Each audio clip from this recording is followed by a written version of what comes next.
Beyond this gate lies something not found on any city map. Plants that change their color and their nature. Some don't even touch the ground. Seeds you can't find in any store. A house where time can be folded like paper, and every discovery is part of a greater mystery. But someone wants to put an end to this place. Will there be someone who can save it? Here's your passport into this magical story. Elliot Finch was late in exactly the way bakers hate. 3 minutes, no more, but enough to turn fresh glaze tacky. He pushed his bike faster, tires singing along Juniper Street. Morning held that shaky brightness a city gets near spring, when the sky is still cold but pavements already smell like dusty chalk warmed by sun. At the corner stall, Mr. Douglas sold newspapers and called after Elliot, "Twists today?" Elliot waved the pastry box overhead and felt cinnamon steam brush his cheek.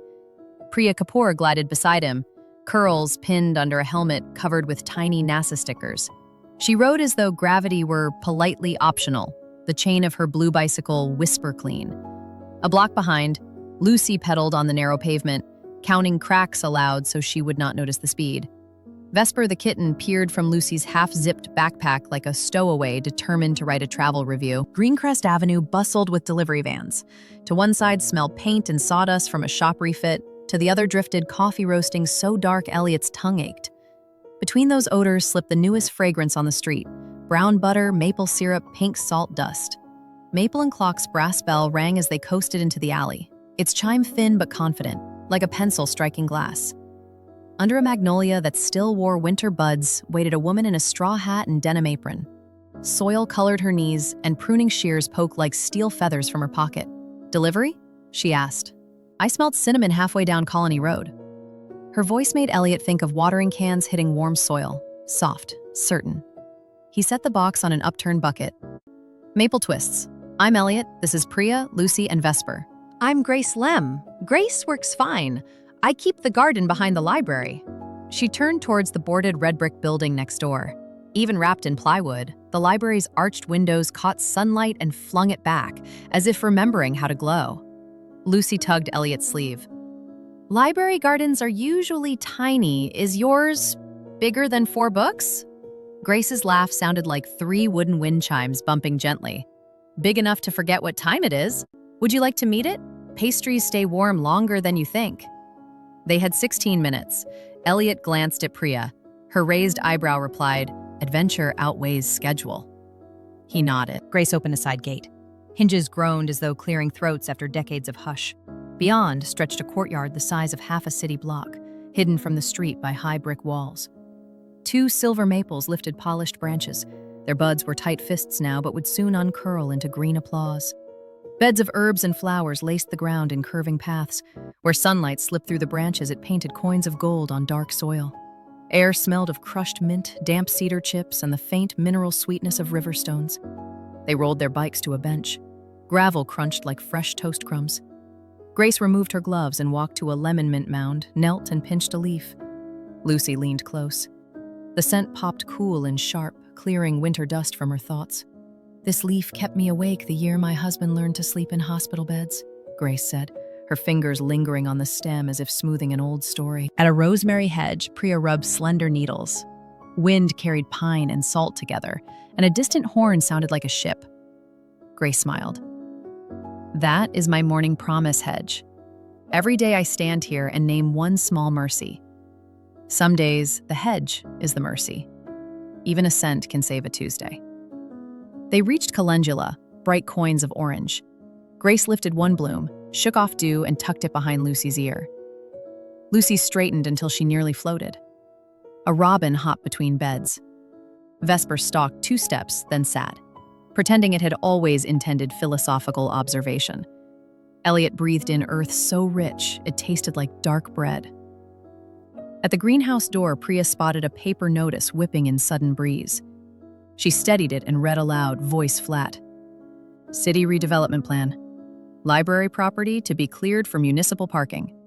Existing green spaces will be removed. Work begins May 15th. Grace exhaled. Planners visited last week. Lovely people, practical minds. Staff need parking. Gardens don't vote. Elliot imagined asphalt burying the time path, burying story after story that roots kept safe. His jaw twitched. Grace watched him, eyes wrinkling with something gentler than pity. "It is only land," she said, but her hand trembled over the rosemary needles. He shook his head. "It's more." She considered him as librarians considered children wandering alone. Then she reached into her apron and produced a burlap pouch. Inside, lavender seeds clicked like tiny beads.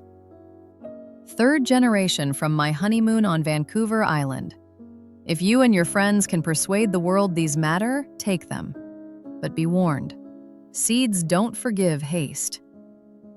Elliot tucked the pouch next to the pastry box. Cinnamon and lavender mingled, forming a new smell he wanted to name Hope and Sugar. Back on Juniper Street, the sky stretched wider, yet Elliot felt squeezed behind the ribs. After closing, Nicole was tallying the till when he spoke. He told her about the notice. The stories bound to every leaf, the way disappointment tilted the garden like a ship sliding off keel. Nicole wiped flour from her wrists, planted both hands on the counter. "Burning a library is ugly. Burying a story under tarmac is the same crime, only quieter. Go to the house. Doors open when someone knocks with clean intention." Night pooled between street lamps as they cycled. Priya carried measuring spoons and pH strips, claiming real gardens liked data. Lucy brought Vesper and a pocket torch. Elliot carried the lavender seeds, feeling their dry warmth through cloth. The townhouse at 17 Iverson Lane waited, stoop-worn smooth by a century of cautious feet. Inside, wallpaper smelled faintly of lemons and coal dust. The grandfather clock stayed forever at 7:18, yet the air near it always felt like a held breath. Vesper jumped down, tail swinging a steady metronome. 3 rapid twitches signaled a certain possibility about to happen. They walked to the pantry. Elliot carried the kitchen timer, thumb ready on the start button. Crossing the threshold felt like stepping into river water, exactly body temperature. No splash, only strange weightlessness. The cramped pantry stretched into a storeroom lined with cedar shelving. Wooden boxes stamped Midwest Seed Co., 1927, crouched beneath burlap sacks that faintly smelled of pepper and rain-wet paper. A long oak table occupied the center, its surface clutter-free, except for a lantern and brass-handled observation loop. Opposite, a metal cabinet smoked cold air. Blue digits on its screen pulsed CryoVault 4B. Maintenance check, 2041. Integrity, 100%. Priya's eyes widened. Past and future, holding a potluck. They explored. One drawer offered Moon Carrot, 1928, silvery foliage, night harvest flavor. Another hid Frost Lace Lettuce, 1947, winter-tolerant, sweet after frost. Lucy found a packet labeled Color Shift Peppermint, experimental, reacts to soil acidity. She squealed, causing Vesper to leap into Priya's arms. At the back of the table rested a tea tin, dented, tied with green ribbon. Inside lay 6 seeds, each striped deep blue and cream. A slip of paper read, Lavandula gracie, rescue strain, handle with celebration. Elliot knew that hand. He had seen it on old recipe cards hidden under floorboards. The elegant loops of Eleanor Weatheridge, distant relative and original owner of the house. Somehow Grace's lavender lineage had crossed Eleanor's path decades earlier, and the house had remembered. They limited themselves to one canvas satchel, lavender rescue strain, moon carrot, color shift peppermint, frost lettuce, plus 2 vials from the CryoVault, polar night foxglove and aurora beans, whose glass walls gleamed with faint internal light. Elliot set the timer to 90 minutes.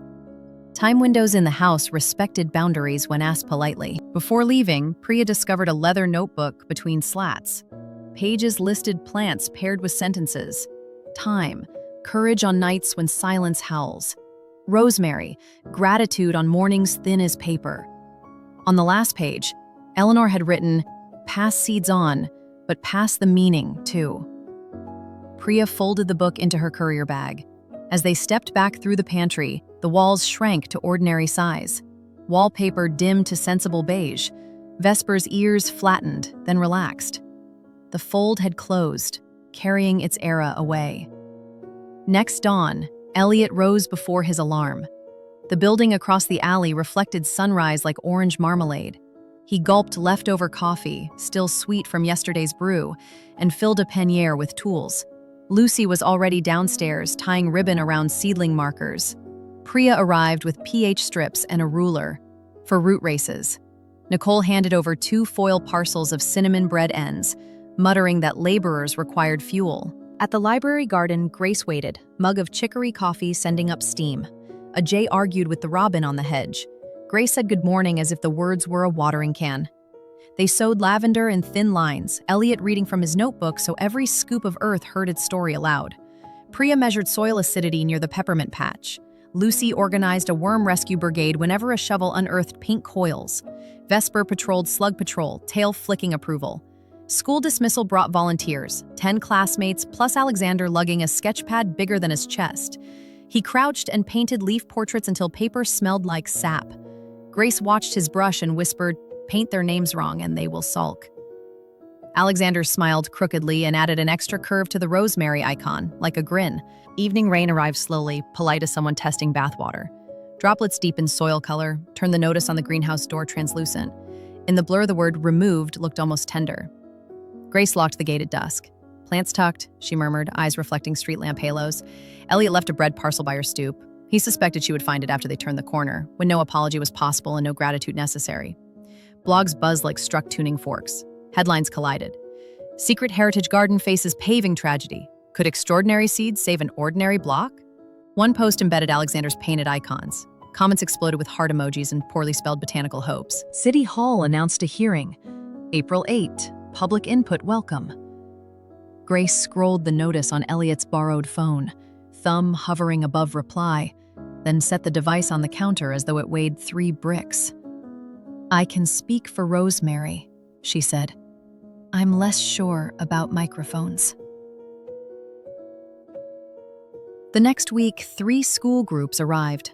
Teachers tried to hush chatter, but curiosity expressed itself in sprinting, a time patch flattened under sneakers. Someone left a soda cup by the lavender rose. Grace's mouth pinched hard. She thanked the classes anyway, sweeping debris into a bucket afterwards. Elliot helped, heart bruising. That night, the bakery lights were off, but 5 friends sat round one lantern. Alexander sketched a booklet the size of a passport, cover stamped with a leaf outline, pages marketing blank squares. Priya proposed short tasks: water, measure, discover. Lucy insisted each finished row earned something edible. Nicole said she could bake lavender honey buttons no bigger than coins. Elliot worried aloud. Will Grace believe another plan? On Saturday, the trial began. A plywood stall held passport booklets. Price, 1 small donation. Children received a stamp shaped like a mint leaf for watering correctly, a rosemary stamp for placing mulch, a calendula sun for collecting a seed head. The stamps smelled faintly of the plants. They had soaked stamp pads in herb water overnight. A crowd gathered, parents lingering near pastry rewards. Elliot watched Tariq, the boy with 2 big shoes, chew his lip while measuring compost. He triple-checked the scale before smiling. When he presented his passport, Nicole revealed a dairy-free lavender biscuit just for him. Grace, who had fretted by the rosemary hedge all morning, finally stepped forward. She read each passport page, smelling the ink. Her shoulders drifted back to full height. When she spotted Priya's pH notes, she said quietly, "Science inside soil. Good." She pressed her palm to Elliot's shoulder, grounding him. Sunset painted the maples rose gold. They stacked buckets, rinsed tools, and relocked the gate. Grace stared at the beds. New markers, tidy footprints, no trash. "The garden listened," she whispered. "It decided children can belong if asked to slow down."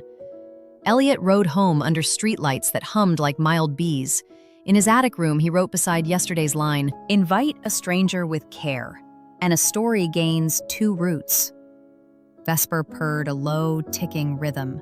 as though keeping time until seeds would break soil and prove words into stems. Sunday rose on a sky the color of pale lemonade. Elliot reached Maple and Clock an hour before opening, slipped through the back door, and found his mother already coaxing dough into sleepy knots. Butter hissed on the griddle, filling the room with a smell so friendly that even the fridge seemed to hum in harmony. "Garden day?" Nicole asked without looking up. "Full schedule," Elliot said. He checked the list tacked beside the sink. Compost delivery at 10, volunteer sign-in at 11, Grace's guided memory walk at noon. In the margin, Lucy had added a doodle of Vesper wearing a straw hat and the words, "Bring water for worms." Nicole slid a pan onto the cooling rack.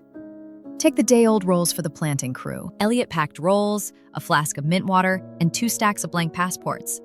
Outside, Priya waited beside her bike, a rolled soil map strapped across the handlebars. Alexander arrived on foot, arms wrapped round a sketchboard almost as tall as he was. Lucy skipped ahead. Vesper balanced like a circus tightrope walker on her shoulder. The library garden shone in slanted light. Dew still clung to rosemary needles. A thrush practiced 3 notes, paused, then tried again as if checking its own homework. Grace stood near the gate, turning an empty pot in her hands. "It feels too early for visitors," she murmured. "The garden hasn't brushed its hair." "The garden looks ready for a choir," Priya said. She unrolled the soil map, a grid with colored zones. Orange squares still low on nitrogen. Blue zones almost perfect. We add compost to orange, mulch the rest. Grace smoothed the paper as if it were a favorite tablecloth. "I never measured the ground," she admitted. "I listened for what roots wanted. But numbers can be another kind of ear." By 10 o'clock, the first helpers arrived. A scout troop in green shirts, 2 retirees who traded tomato advice like secrets, and 3 reporters from Daily City Online. One reporter carried a drone camera that buzzed like a fat bee. Grace asked it not to fly above the maples, birds might object, and the reporter actually listened. Compost arrived in canvas sacks, smelling of forest rain and breakfast toast. Lucy directed shovel teams. 1 scoop per rosemary wave, half a scoop for thyme islands. Alexander painted new plant icons while kids crowded over his shoulder predicting colors. "That lettuce will be silver," one guessed.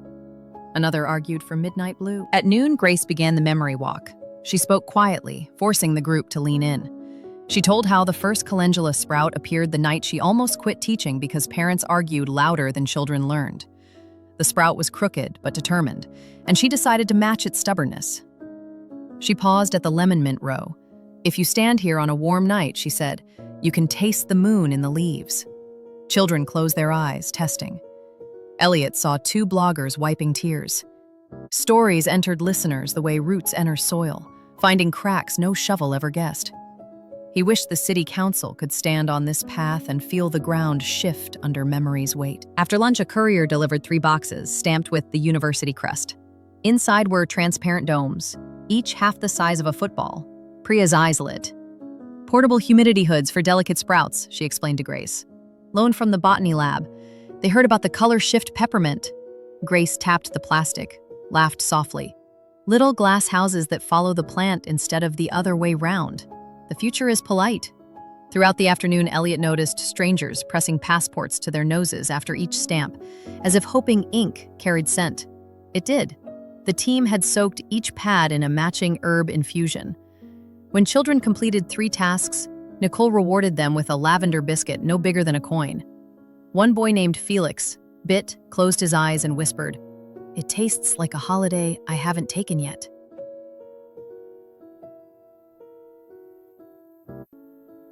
By 4, the beds looked newly tailored. Compost was raked smooth, mulch tucked like blankets. Grace thanked every volunteer by name, voice rough but proud. The reporters packed cameras. The drone took one final glide over the maples, catching sunlight that scattered like broken mirrors. While Elliot coiled hoses, Vesper froze, ears sharp. Footsteps approached on the public path outside the gate.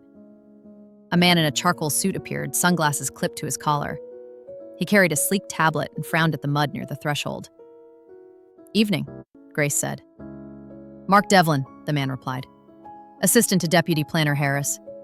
We're compiling briefing notes for the hearing." He glanced at Alexander's painted markers. "Lovely art. Temporary, I assume?" Alexander stiffened. Elliot stepped closer, but Grace laid a calming hand on his arm. "Everything in a garden is temporary," she answered. "That's why we treat time gently."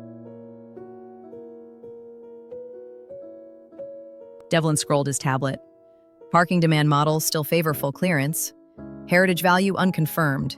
Have you an official plant catalog? Priya produced the soil map, pages of passport data, photos of every seed packet. Devlin barely looked. He asked about washroom access, disability ramps, liability insurance. Grace answered each question, polite but steady. Finally, he tucked the tablet away. "Anecdotes are sweet," he said, "yet council prefers figures." He left, shoes crisp across gravel. Vesper hissed at his retreating cuffs. Elliot wanted to echo the sound. Grace exhaled. Numbers again. Better invite numbers to tea. That night, after tools were stacked, the crew met in the bakery. Nicole poured cocoa, stirred it with leftover cinnamon sticks. Priya opened the soil map on the counter and drew new boxes. Visitors, donation totals, plant survival rates. Lucy counted 38 completed passports, each stamped with mint, rosemary, calendula. Alexander flipped his sketchbook to blank pages, ready for diagrams. Elliot suggested inviting the primary school for a science outing. Measure growth every week, graph color changes and peppermint leaves. Grace nodded slowly. "Children carrying clipboards," she said. "That may look like numbers." Vesper leapt onto the stool and batted a cinnamon stick. Elliot's eyes widened. The kitten's paw left a perfect spice pattern on the map, tiny star shapes dusted where nitrogen levels had been lowest. An accidental decoration became inspiration. They decided to create a color-coded overlay printed as a giant poster, easy for counselors to read in one glance. 2 days later, Elliot returned to the house on Iverson Lane, alone, except for Vesper. He needed supplies, a better measuring tool than ribbon and guesswork. The pantry door yielded before he touched the knob. Inside, the seed storeroom had shifted. The oak table now held a brass seed sorter, concentric sieves for grading grain. Beside it lay a wooden meter rule with delicate calligraphy mapping inches to root depth recommendations. Papers were spread like awaiting students. Elliot found a folded chart titled Soil Health Recorder, with columns for moisture, pH, nitrogen, and sunlight hours, exactly what Devlin would call figures. In the margin, Eleanor's handwriting advised, "If you list the heartbeat of the earth, even stone officials may learn the rhythm." Elliot packed the chart, the meter stick, and one extra notebook smelling faintly of cedar. He thanked the room, set his timer, and left before the air settled back into ordinary humidity. That evening, he and Priya measured every bed, moisture with a probe borrowed from the university, sunlight with Lucy's watch, pH with litmus strips that bled pink or blue like shy confessions. Priya filled columns. Alexander drew tiny icons beside each number so even tired eyes could link data to leaves. Grace watched, shoulders squared. For once she did not stroke petals, she watched numbers bloom across paper. The hearing took place in a bright hall paneled with pale wood. 3 counselors sat behind a curved desk. Mark Devlin stood to one side, tablet glowing. The public gallery was half full. Blog followers, scout leaders, curious passersby who wanted live drama with their lunch hour. Grace stepped to the lectern. Sun from skylights touched her hair, silver strands shining like fresh spider silk. Elliot sat in the front row, passport in his lap, palms damp. Grace began not with stories, but with the soil chart. She showed moisture bars, nitrogen map, footfall counts, donation graphs. She explained how Color Shift Peppermint offered live pH lessons, how scout groups learned mass and ratio by spreading compost, how children tracked growth rates and mapped them to daylight hours. She paused, poured water from her thermos, and added a fresh rosemary sprig. Steam rose carrying memory. She did not tell why that scent meant gratitude. She let the hall breathe it. Then she lifted Alexander's icons. They glowed against the projector screen, simple leaf shapes filled with gentle color. Grace spoke of children matching lives to leaves, seeing patience in sprouting, cooperation in pollination, resilience in calendula that bloomed after frost. Finally, she opened Lucy's passport, held it up, 3 stamps, 3 small signatures of care. Her voice softened. Some children have never planted the thing that lived beyond a weekend. They leave with a seedling and a biscuit, And in their pocket is proof they can grow gentleness. The hall hushed. Counselor Patel leaned forward. Mrs. Lemm, parking demand is real, but your evidence is persuasive. We'll consider a mixed-use plan. Half lot remains green, library facade renovated as an education center. Devlin whispered. Patel frowned. Budget constraints, she said. Grace inhaled. Steady. We have volunteers and donations. We ask only for the ground to stay open to sunlight. Counselor Ramirez tapped notes, glanced at the crowded gallery. A pilot period of 6 months. Show continued community value, maintain safety standards, present quarterly reports. Grace bowed her head. Agreed. Elliot let out a breath that felt stored since breakfast. Applause filled the hall. Priya squeezed his hand once, hard. Lucy waved her passport at the counselors, grin unstoppable. Outside, spring winds swung birch branches like pom-poms. Grace accepted congratulations shyly, then laughed when a reporter thrust a microphone under Vesper's nose. The kitten yawned. Back at the garden, they stapled a new notice to the greenhouse door. Pilot Learning Garden. Open volunteer hours, Saturday 9 to 12. Leaf and Root program begins May 1st. Alexander painted the headline on birch plywood, deep green letters sprouting soft shoots. Grace watched, eyes bright.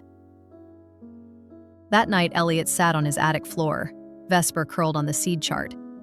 He wrote in his notebook, "Stories earn guardians when numbers show the heartbeat underneath. Roots and evidence share one direction, down." He closed the book, feeling the weight of lavender seeds still safe in his coat pocket. Outside, street lamps flickered to life. Inside, somewhere deep, the old house clicked its hidden gears, content, for now, that the garden had 6 months of sun to prove itself, and children had 6 months to learn its rhythm. Sunlight poured into maple and clock long before the open sign flipped. Elliot carried trays to the front window, watching light settle on the glaze until each cruller looked crowned with glass. Saturday always began this way now. Pastries first, garden next, hope balanced in the middle like filling in a pie. Grace arrived at 8, her straw hat tilted against the breeze. Through the open doorway she called, "Early birds, are you ready for worms?" Lucy popped up from behind the counter, a cardboard box in hand. 60 earthworms from Mr. Douglas's compost bin, she announced. Vesper followed, ears twitching at every squirm. They walked together to Greencrest Avenue. The boarded library cast a morning shadow across the gravel path, but beyond the gate, the garden flashed with new color. Peppermint leaves already showed streaks of rose where soil ran acidic, and moon carrot tops glimmered pale silver in weak sun. The air smelled of wet needles and emerging blossom, a scent Elliot privately called grown courage. Yet something felt off. Yesterday's rake lines were crossed by wide shoe prints. 2 wooden stakes lay snapped near the rosemary hedge, icons splintered. An empty juice pouch glinted beside the calendula row. Grace knelt, smoothing soil as if the gesture could rewind time. Field trip? She guessed. They came after school without notice.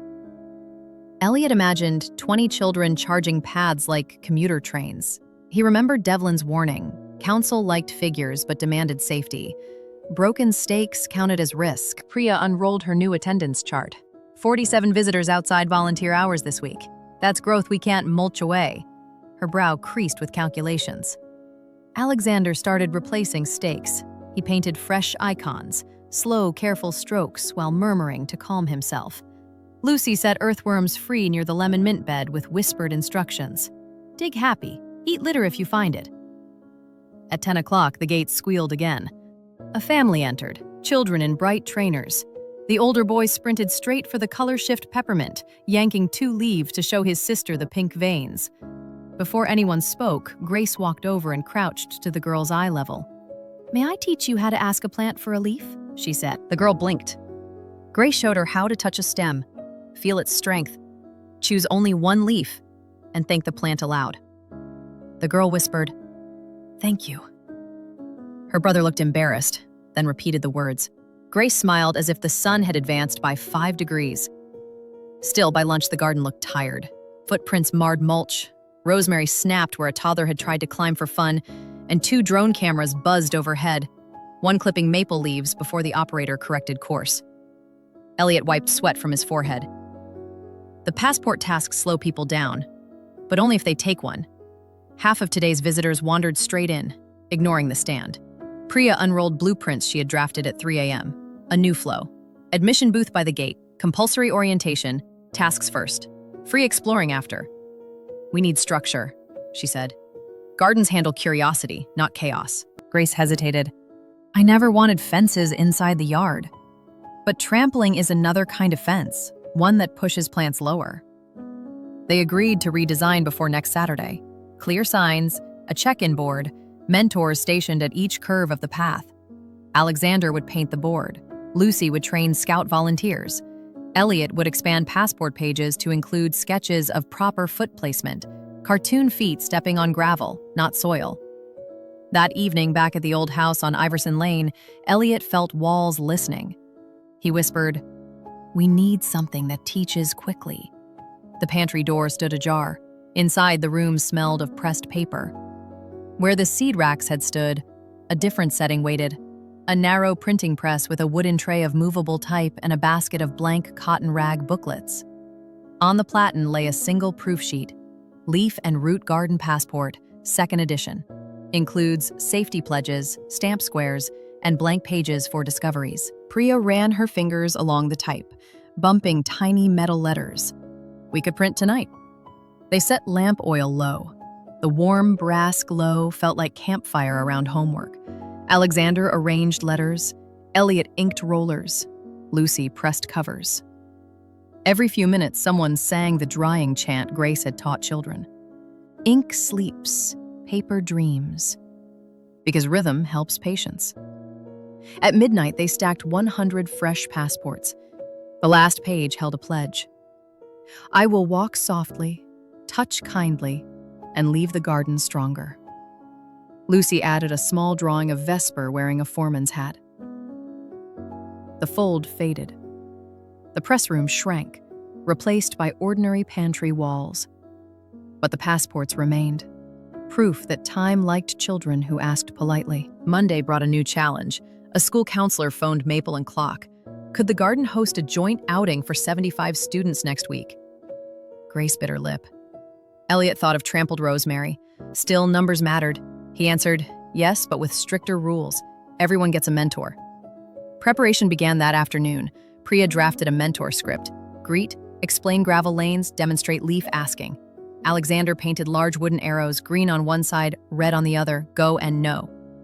Lucy rehearsed with friends, taking turns as mischievous visitors. Vesper supervised by batting rejected paintbrushes off the table. Grace led a compost workshop for volunteers. How to identify good crumb structure, why worms cancel rubbish better than bins. She spoke with precision, tiny smile lines around her eyes when someone grasped a concept. Elliot saw in her expression both relief and quiet pride, teacher instincts resurfacing after years soiled deep. The big outing arrived under low clouds. Students from Riverside Primary filled the pavement in bright vests, each group carrying color-coded clipboards. At the gate, mentors handed out passports. Elliot's station involved the aroma quiz. Mint, rosemary, thyme, all blindfold smells. Children gasped, identifying scents, then argued over synonyms. Pizza herb versus bath soap. One boy stomped a heel into mulch. Elliot caught his elbow, guiding it back to gravel. The boy frowned. Elliot ducked to whisper, "The plant feeds bees that feed berries that feed pie. You wouldn't stomp pie, right?"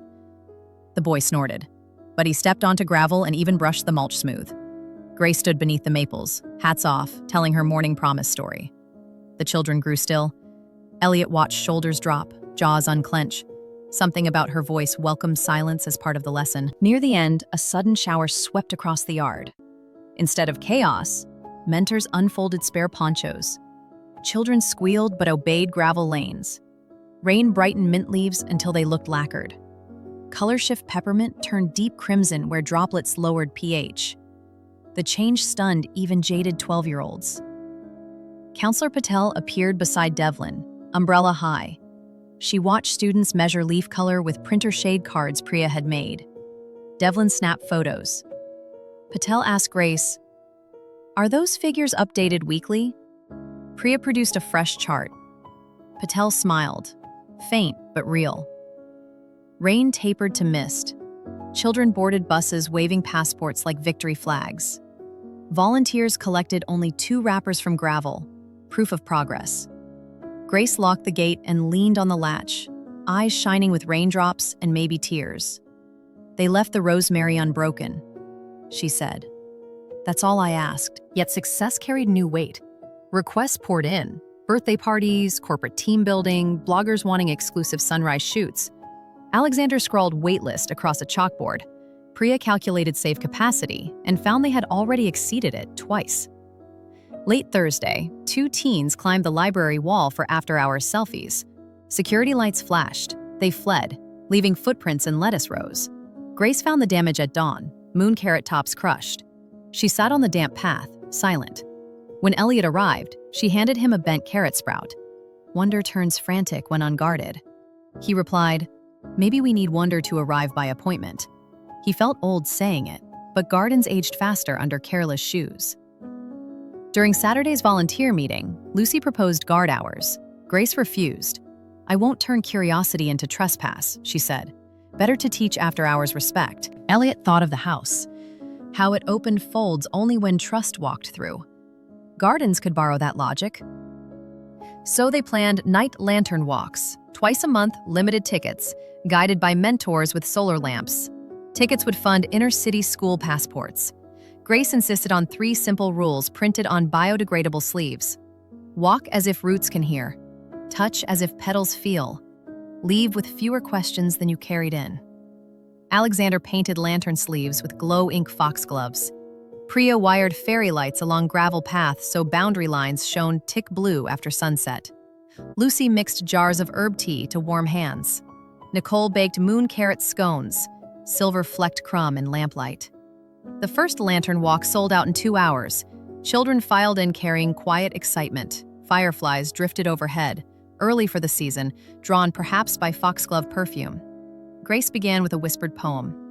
Plants sleep slower than people. If you stand still, you can hear them change their minds. Elliot watched faces soften. Under lamplight, every leaf edge glowed. Color shift peppermint shimmered violet, turning passers-by into silent astronomers mapping new constellations of botany. At evening's end, Grace handed each child a single seed packet embossed with a foxglove silhouette. "Plant this," she said, "and write what it teaches you." Lucy stapled a postcard with the garden's address for letters. Vesper trotted behind, tail high, satisfied. Letters arrived within a week. Crayon missives describing seeds placed in old yogurt cups, in windowsill boxes, in school planters. One boy confessed he sang to his seed at breakfast so it wouldn't feel lonely. Grace pinned every letter in the tool shed until walls bloomed paper petals. Still, Council's 6-month clock ticked. Devlin requested updated risk assessments. Insurance forms arrived thick and unfriendly. Priya organized a safety audit. Paths widened, rail on the greenhouse steps. Alexander painted new arrow signs. Lucy created a lost and found box shaped like a watering can. One windy afternoon, a large drone swooped again, louder than the last. It clipped a branch, crashed onto the peppermint bed, shredding stems. Grace cried out. The drone owner argued from the gate, claiming public airspace. Volunteers formed a quiet wall until he left. Elliot gathered shattered plastic, fingers trembling. Grace crouched, whispering apologies to broken leaves. That night, he visited the house alone. The pantry revealed a narrow cabinet containing a stack of laminated "Quiet Please" signs and a metal bracket for a community notice board.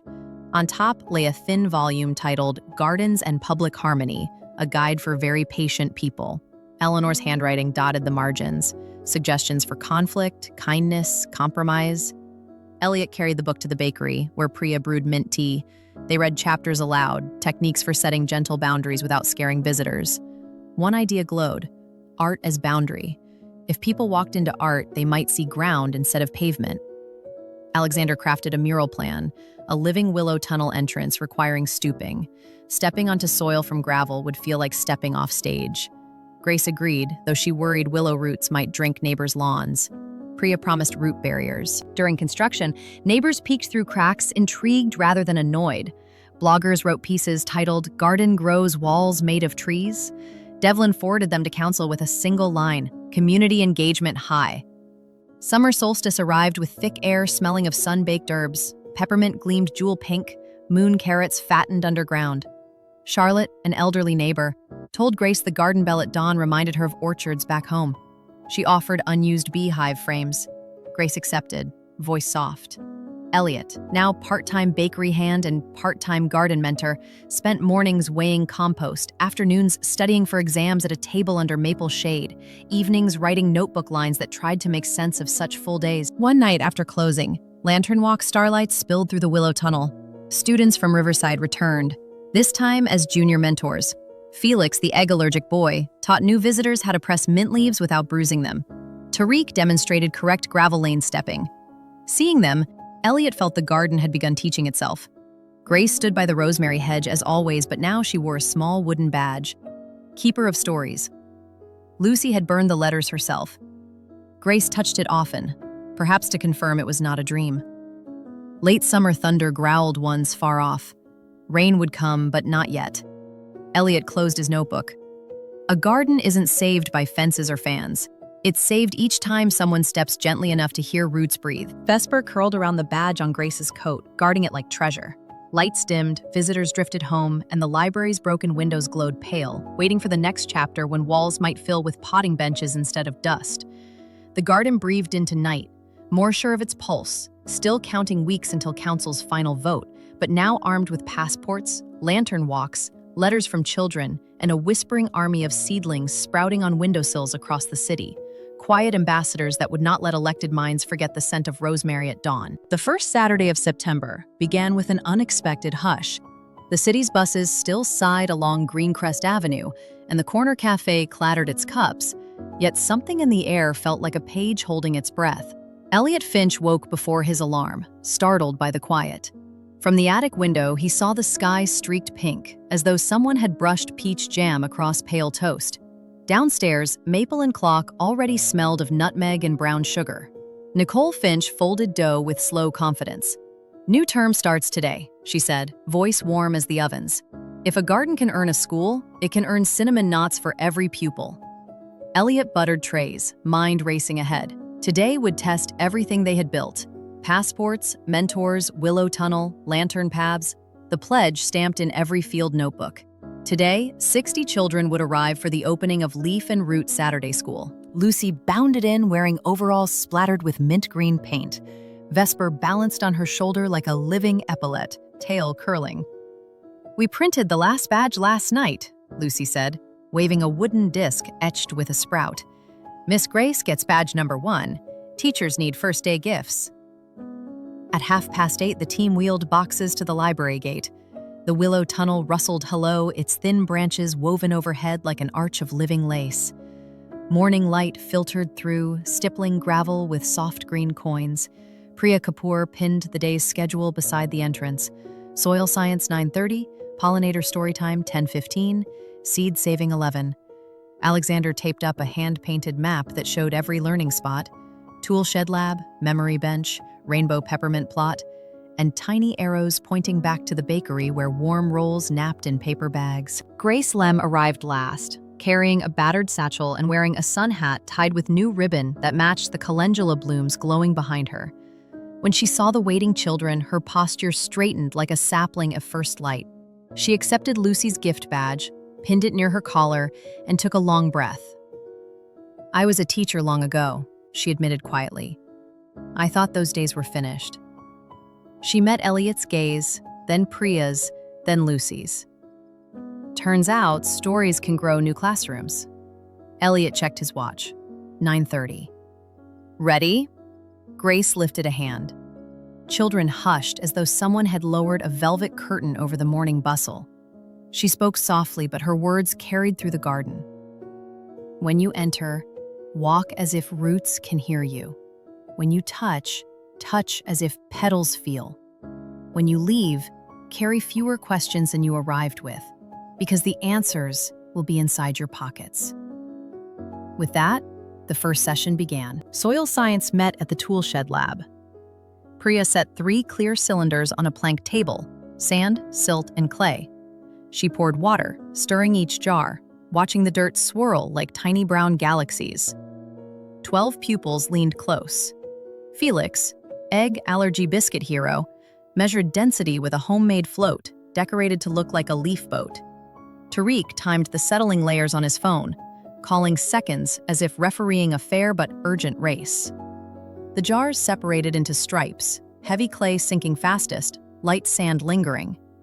Priya explained why roots seek spaces between particles. A girl named Riley whispered, "It's like the earth breathing." Grace, standing aside, mouthed the words with pride. At the pollinator bench, Alexander held up his newest painting, bees drawn with gentle spirals so their wings felt in motion. He told how bees read flowers like we read signs. Each child rolled a clay marble, pressed a gentle fingerprint, and placed the ball into a wood frame, a future honeycomb for solitary bees. Lucy wrote the date on a cedar plank. First student comb, September 4th. Near the pergola, rosemary hedges scented the warm air. Grace walked 6 children down the gravel, pausing at every marker. She handed them tiny cotton bags and taught seed saving. Wait for a rattle. Respect the plant's choice to release. Elliot watched small hands tremble with care, seeds falling like soft rain into open palms. Grace whispered, "A seed is a story folded so tight that only warmth and time can read it." One boy pressed his bag to his ear as if expecting words. Close to noon, clouds thickened, lowering light over the beds. Wind rattled the greenhouse panes.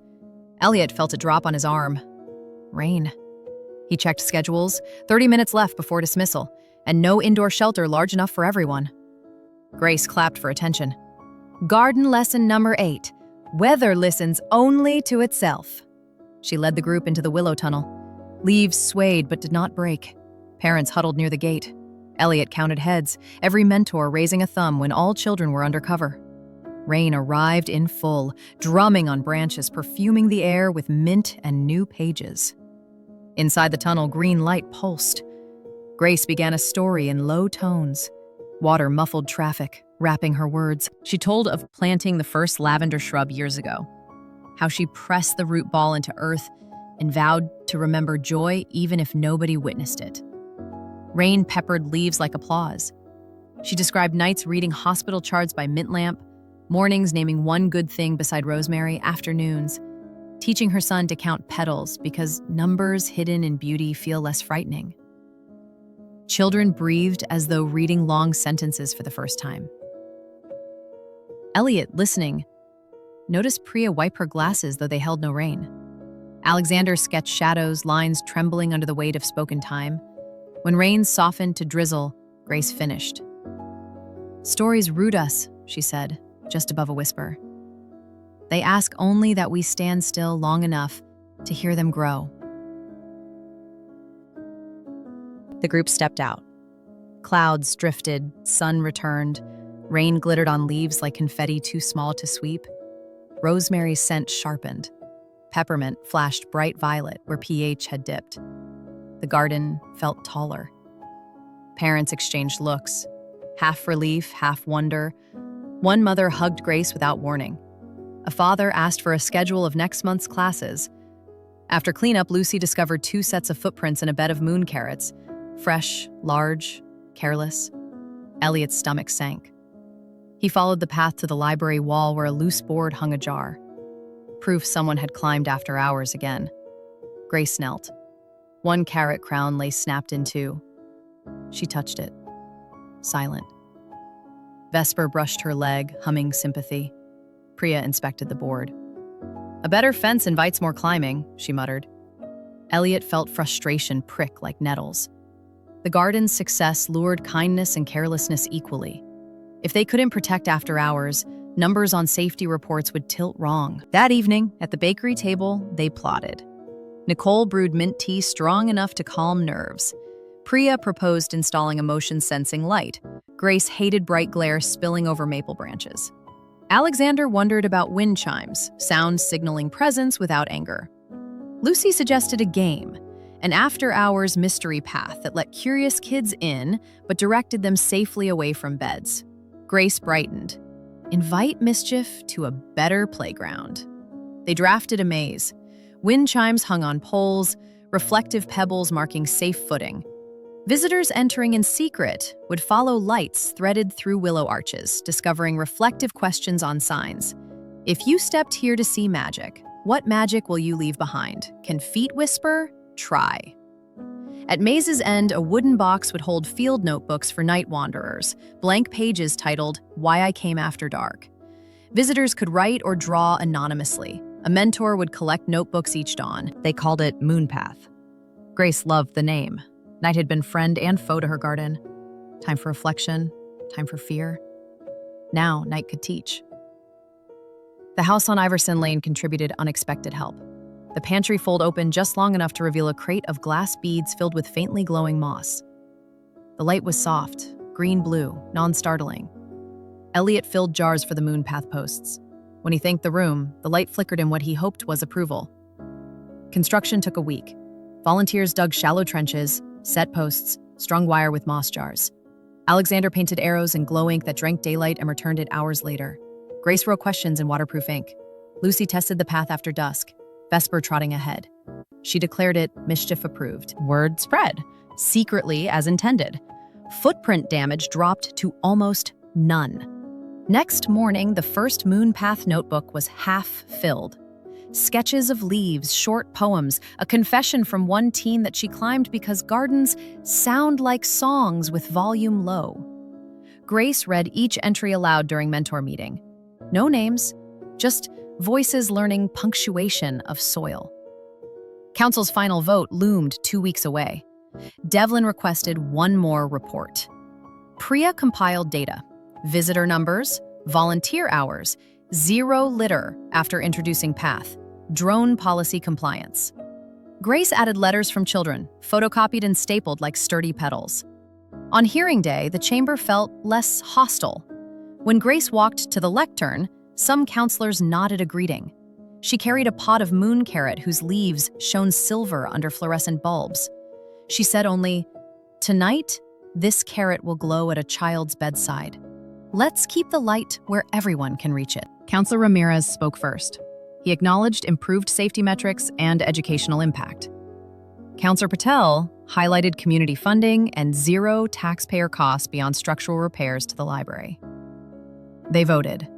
3 in favor, none opposed. The library building would be restored as Leaf and Root Learning Center with classrooms opening onto the garden.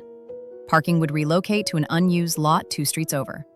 Applause erupted. Grace swayed once, Elliot steadied her by the elbow. She whispered a single word. Rooted.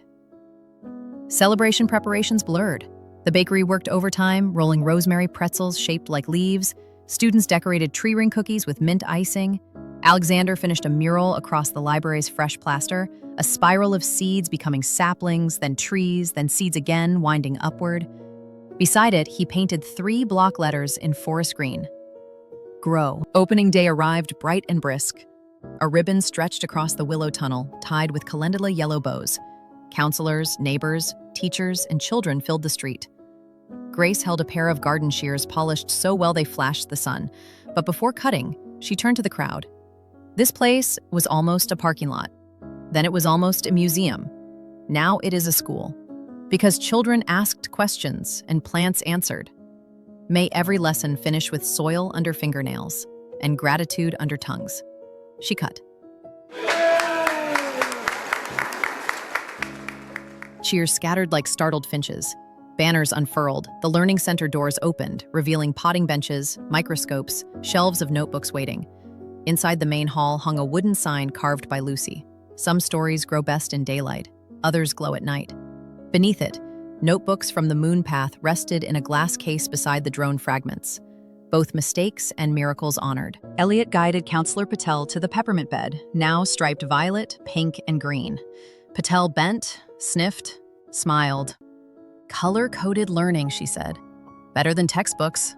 Devlin hovered with his tablet, then slipped it into his pocket, hands-free, watching children queue for rosemary pretzels. Grace stood near the gate, badge shining.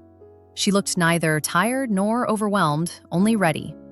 When Felix approached with his field notebook open to a fresh page, she lent him her favorite fountain pen. He wrote a single line. Elliot read over his shoulder. A promise tastes better when it grows. Grace's hand trembled, but her voice did not. Keep planting sentences, she told him. That evening, after the final banner was folded, Elliot walked the gravel alone. Willow leaves whispered overhead. He carried a lantern, no longer needed for patrol, but comforting. He paused by the rosemary hedge, a place that felt like the garden's heartbeat. He thought of the fold offering tools, of Grace offering stories, of children offering belief. Shadows shifted. Someone approached. It was Grace, still wearing her badge, though twilight hid its color. She pressed something into his palm, a single lavender sprig, tied with ribbon, buds just opening. Plant this at the old house, she said. Let the garden visit you sometimes. Elliot promised. He would find a sunny corner between cracked bricks and plant it deep. Perhaps, on quiet nights, rosemary scent and lavender flowers would remind the house that time could bend toward kindness. He walked home under streetlights, blinking on one by one, Vesper trotting ahead like a small guardian. In his attic, he opened his notebook for the last entry of the season. He wrote, "Some roots stay, some wander. Garden or city, each new sprout is a doorway, and every doorway can choose sunlight." He set the notebook down. Outside, the city hummed, but somewhere, beside a now-safe library wall, seeds shifted below soil, content to dream under a sky that finally knew their names.